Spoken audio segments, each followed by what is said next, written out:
If you write, repetition is going to happen in your prose, in your short-term plotting, in your outlines.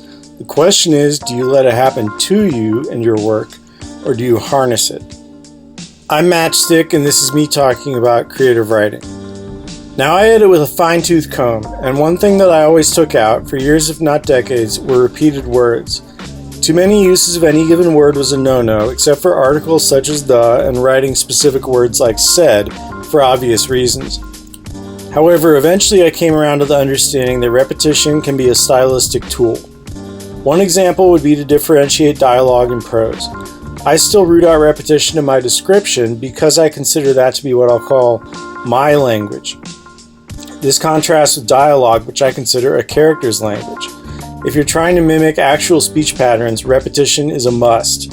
Characters that don't say the same phrases or use the same sentence structures over and over and over when they talk just aren't believable as human beings. People are repetitive when they're communicating with other people, across the board. This means that, by constricting repetition in description and nurturing it in dialogue, you can make a clean cut between those two worlds. Things like slang, poor grammar, and repetition are hallmarks of conversation, and in my opinion should be used to make dialogue realistic. If you embrace this in dialogue and keep your description measured and clean, you can use that difference to your advantage.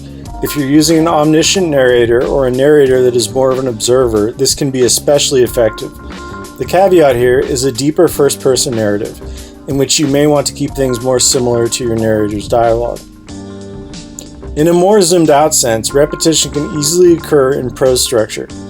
An example here would be a cycle of dialogue and description. Let's say you have a long exposition section where there is no dialogue, then a long scene that is mostly characters interacting.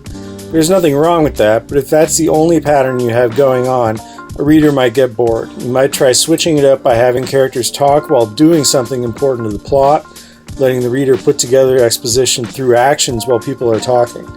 You might have one character tell a story, which can help show the reader how that character thinks while the exposition happens, etc.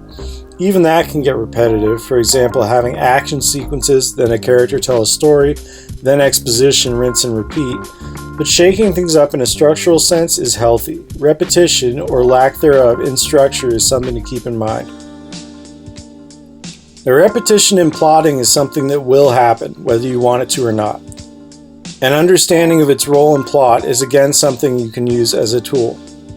Obviously, if you have a character you're setting a series of challenges in front of, there is inherent repetition. There's an obstacle, then it gets overcome, then there's an obstacle, then it gets overcome. Adding subplots and side quests can help greatly here. Maybe there's a series of challenges that they need to undertake in order to get past a bigger obstacle. Or something important like an injury or death happens. It slows down the progress your characters are making. Maybe the goalposts for your characters are moved. Playing with these features can give your story an additional rhythm beyond just problem, solution, etc. I personally will straight up put down a book like that, and a lot of readers will too. Finally, we have repetition in a series, something greater than repetition in any individual plot. I don't have much to say in specific here, but if all of your stories follow the same bigger structure, your readers will eventually get bored of your stuff, no matter how cool your characters are or how inventive your world building is. Repetition here is decidedly not good. However, I will say that playing with repetition in a series can be fun. I'm reminded of two classic Batman comics, The Long Halloween and its sequel, Dark Victory. I won't get into things too deeply here, but these books gave me an experience that hit really hard, although it probably wasn't what the author intended. The Long Halloween is a classic, but its ending is notoriously weak. Plot threads are left dangling all over the place, and let's just say it's unsatisfactory. If you haven't read it, I won't spoil it, but the ending just doesn't make sense.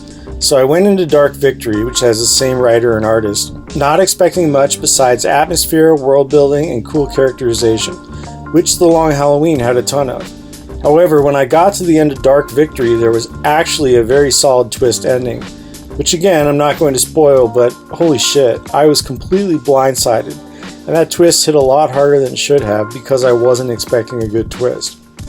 Again, this probably wasn't what the creators intended, but the fact that The Long Halloween set a precedent that Dark Victory shattered was an effective storytelling device. Anyway, that's about all I have to say about repetition. If you found any of that useful or have a bone to pick with it, let me know in the comments here. You know where the buttons are, and I have a link to my hub page in the description. If you want to see what I do with repetition, my novel The Taste of Shadows uses it in some of the ways I've outlined here and in other ways, so check that out. Peace.